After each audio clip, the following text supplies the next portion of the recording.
नमस्कार। आज हम पढ़ते हैं कक्षा 8 की संस्कृत से द्वितीय पाठ 2। बिलस्य वाणी न कदापि मे श्रुता।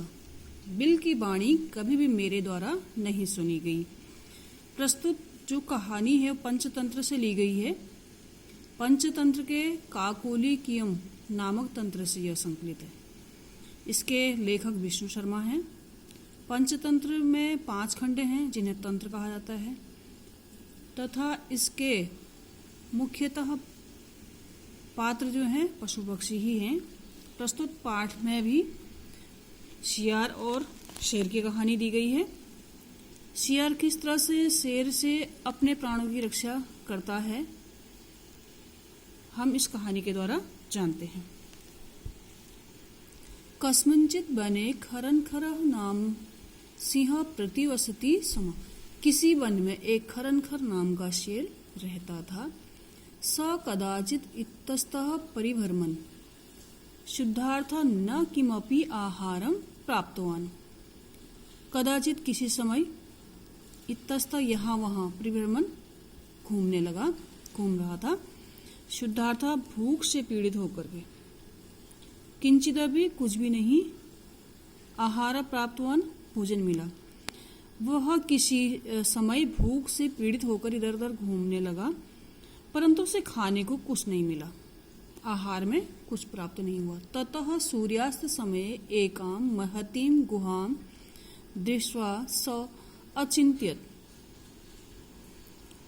ततः तब ये उसके बाद सूर्यास्त के समय एक बड़ी गुफा को देखकर वह सोचने लगा या उसने सोचा, नूनम एतस्याम गुहायाम रात्रो कोऽपि जीवः आगच्छति। नूनम अवश्य ही एतस्याम गुहायाम इस गुफा में रात्रो कोऽपि जीव आगच्छति कोई जीव आता होगा। अवश्य ही इस गुफा में रात को कोई जीव आता होगा। अतः अत्रैव निगूढ़ो भूत्वा तिष्ठामि इति। अतः इसलिए अत्रैव यहीं ही निगूढ़ो भूत्वा छुप करके तिष्ठामि बैठ जाता हूँ। अतः मैं यहीं छिपकर बैठ जाता हूँ।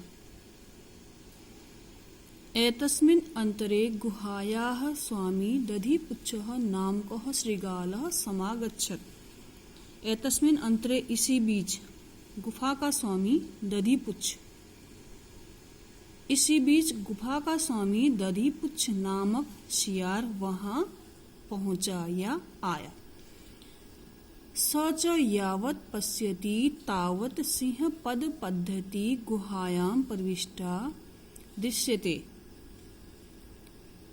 यावत् जब तक, तावत् तब तक होता है, लेकिन यहाँ पर जिस प्रकार या जैसे से अर्थ लगाया जा सकता है। जैसे उसने देखा कि जो शेर के पैरों के निशान हैं, सिंह पद पद्धति शेर के पद चिन्ह पैरों के निशान जो दिख रहे हैं गुफा में प्रवेश तो करते हुए दिखाई दे रहे हैं, न बहिरागता बाहर आते हुए नहीं दिखाई दिए। श्रृगालः अचिंत्यत शियार सोचने लगता है, अहो विनष्टो अस्मि मेरा नाश होता है, अब मैं मर गया। नूनम अस्मिन बिले सिंह अस्तीति। नूनम अवश्य ही अस्मिन बिले इस बिल में इस गुफा में सिंह शेर अस्ति इति है ऐसा। तर्कयामी मैं सोचता हूँ या तर्क करता हूँ। अवश्य ही इस बिल में कोई शेर है ऐसा मैं सोचता हूँ। तत् किम करवाणी अब क्या करूं। एवं विचिन्त्य दूरस्तरवं कर्तुम आरब्ध। ऐसा सोचकर वह दूर से ही आवाज लगाना आरंभ करता है या आवाज निकालना आरंभ करता है। भो बिल किंग न स्मरसी। अरे बिल क्या तुझे याद नहीं है, क्या तू याद नहीं करती है। यन मया त्वया सह समयः कृतो अस्ति। यन्मया या जो कि मैंने तेरे साथ समय समझौता किया है, शर्त रखी है कि यत यदाहम बाह्याद प्रत्यागमिष्यामि तदा त्वं माम आकारिष्यसि। जब मैं बाहर से वापस आऊंगा तदा तुम मां मुझे आकारिष्यसि बुलाओगी। अरे बिल, तुम्हें याद नहीं है, तुम्हारी मेरी शर्त लगी थी या समझौता हुआ था, जब भी मैं बाहर से आऊंगा तुम मुझे पुकारोगी। यदि तुम माम न आह्वयसि तर्हि अहम द्वितीयं बिलं यास्यामि। यदि तुम माम न आह्वयसि, यदि तुम मुझे नहीं बुलाओगी, तर्हि तो अहम मैं दूसरे बिल में चला जाऊंगा।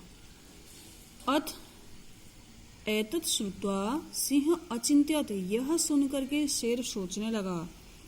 नूनम ऐसा गुहा स्वामिनः सदा समाह्वानं करोति। अवश्य ही यह गुफा, नूनम ऐसा, यह गुफा जो है सदा अपने स्वामी का आह्वान करती होगी, बुलाती होगी। परंतु मद भयाद न किंचिदपि वदति, मेरे भय से कुछ नहीं बोल रही है। अथवा साध्विदम उच्यते, ठीक ही कहा गया है। भय संत्रस्त मनसाम हस्तपादादिका क्रियाः पर्वतन्ते न वाणी न च बेवधुश्चाधिको भवेत्। फिर वो कहता है अपने मन ही मन की सही तो कहा गया है, जो डरे हुए मन वाले होते हैं उनके हाथ पैर काम नहीं करते हैं, न ही उनकी वाणी निकलती है, वह तो अधिक कांपते हैं। भय संत्रस्त मनसा मतलब डरे हुए मन वालों के हस्तपादादि का हाथ पैरों की क्रिया नहीं होती है और वो न ही उनकी वाणी निकलती है, आवाज निकलती है, वो अधिक कांपते हैं। तद अहम अस्य आह्वानम करोमि, तब मैं इसका आह्वान अवश्य करूंगा। एव सबिले परवेश्य में भोज्यम भविष्यति, जैसे ही वह बिल में प्रवेश करेगा मेरा भोजन बन जाएगा।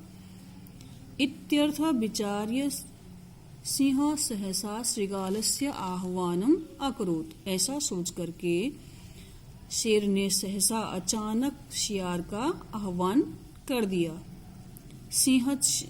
सिंहस्य उच्च गर्जन प्रतिध्वनिना सा गुहा उच्च श्रृगालम आह्वयत्।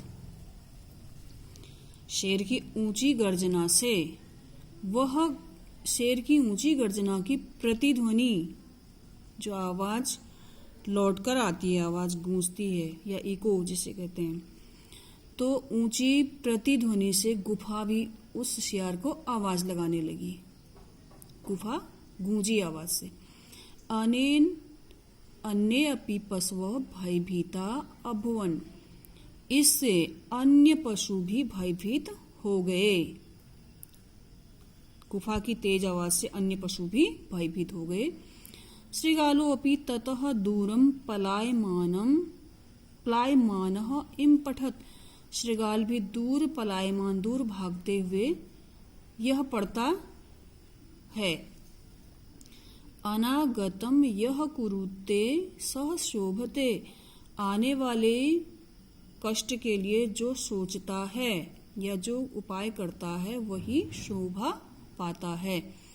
स सोच्यते यो न करोत्य अनागतम, जो कुछ नहीं करता है आने वाली परेशानी के लिए, आने वाली मुश्किल के लिए कुछ नहीं करता है, वह शोभा नहीं पाता है या वह दुख पाता है। वने अत्र संथस्य समागता जरा, मैं इस वन में रहते हुए बूढ़ा हो गया हूँ, बुढ़ापे को प्राप्त हो गया हूँ। बिलस्य वाणी न कदापि मे श्रुता, मैंने बिल की वाणी कभी भी नहीं सुनी, बिल की वाणी मेरे द्वारा कभी नहीं सुनी गई। अब पाठ समाप्त होता है। अगर आपको वीडियो अच्छा लगे लाइक शेयर और कमेंट कीजिए और सब्सक्राइब भी कर दीजिएगा। धन्यवाद।